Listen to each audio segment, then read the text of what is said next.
Is this galaxy jumping through a giant ring of stars? Probably not.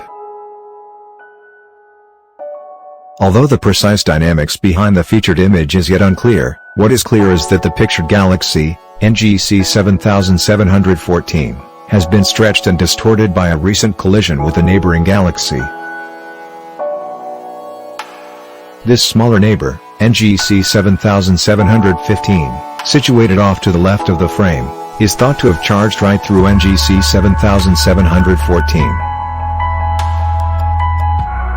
Observations indicate that the golden ring pictured is composed of millions of older Sun-like stars that are likely co-moving with the interior bluer stars.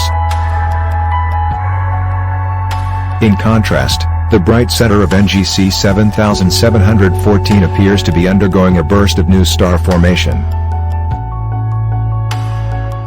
The featured image was captured by the Hubble Space Telescope. NGC 7714 is located about 130 million light-years away toward the constellation of the two fish, Pisces.